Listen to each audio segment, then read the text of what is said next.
अशोक कुमार सेन और आरिफ मोहम्मद खान, ये दो ऐसे व्यक्ति हैं जो कि इंडियन मुस्लिम विमेंस को उनका हक दिलवाने में कुछ हद तक सफल रहे। मैं ऐसा इसलिए बोल रहा हूं क्योंकि जब 23 अप्रैल 1985 अहमद खान वर्सेस शाह बानू, पॉपुलरली नोन एज शाह बानू केस पर सुप्रीम कोर्ट अपना वर्डिक्ट, अपना जजमेंट सुनाती है, तो अहमद खान को सुप्रीम कोर्ट ये ऑर्डर देती है कि जो उनकी पत्नी है शाह बानू, अहमद खान उनको मंथली मेंटेनेंस प्रोवाइड करेंगे, क्योंकि अहमद खान जो हैं वो शाह बानू को 45 साल की शादी के बाद डिवोर्स दे देते हैं। तो सुप्रीम कोर्ट उन्हें ये ऑर्डर देती है कि वो मंथली मेंटेनेंस प्रोवाइड करेंगे, जो कि होता है 179 रुपीज़। अब अहमद खान और all India Muslim personal law board इस पर अपनी नाराज़गी जाहिर करते हैं, क्योंकि वो ये कहते हैं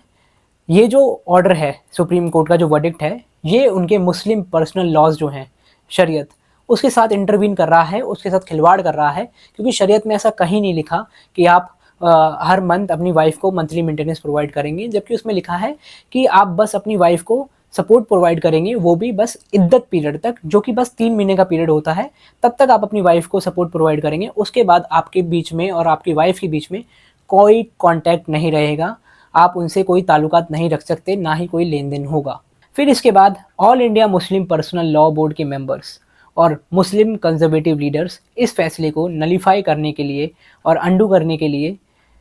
मांग रखते हैं, और राजीव गांधी, जो कि उस समय के प्रधानमंत्री थे, जो कि बहुत ही मॉडर्न और प्रोग्रेसिव प्रधानमंत्री माने गए थे उस टाइम पर, वो पहले तो इस फैसले से सहमत होते हैं, इस फैसले को इनिशियली वेलकम करते हैं,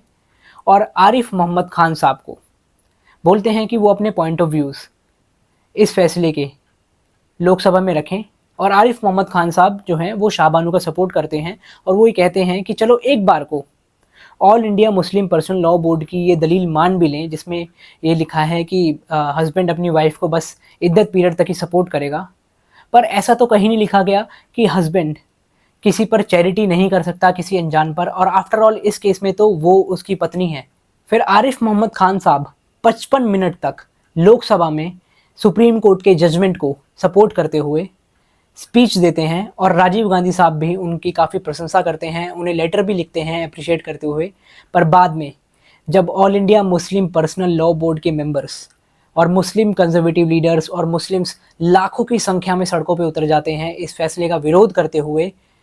और मांग रखते हैं कि इस फैसले को नलीफाई किया जाए, तो राजीव गांधी साहब को लगता है कि शायद उनका मुस्लिम वोट बैंक जो है वो खतरे में पड़ सकता है। तो वो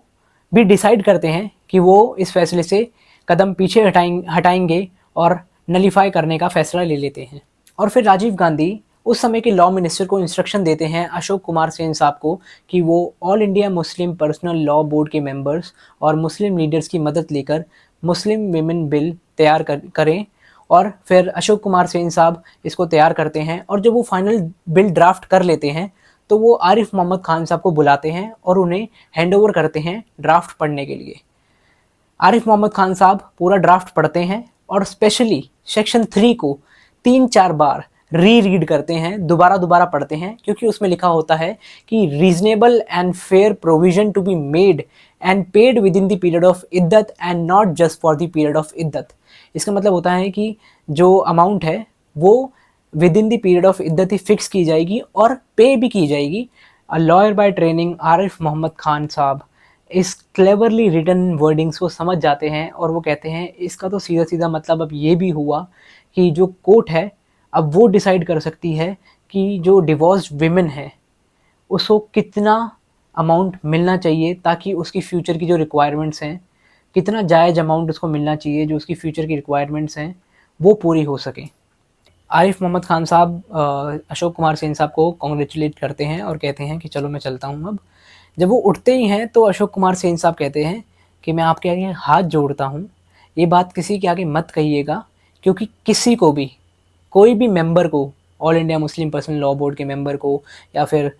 मुस्लिम लीडर्स को ये प्रोविज़न समझ नहीं आया है।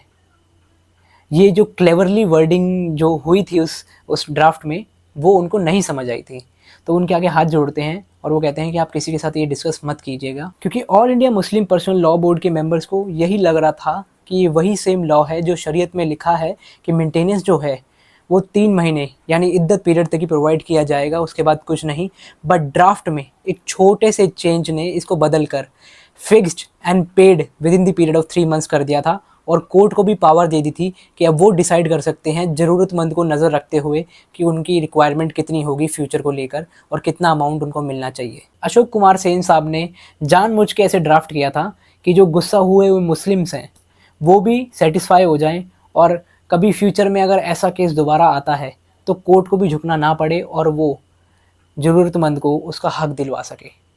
बाद में कुछ मुस्लिम लीडर इस कैच को पकड़ लेते हैं, पर तब तक काफ़ी देर हो चुकी होती है और उनको ऐसा भी लगता है कि उनके साथ चीटिंग हुई है। पर इवेंचुअली ये बिल 1986 में पास हो जाता है और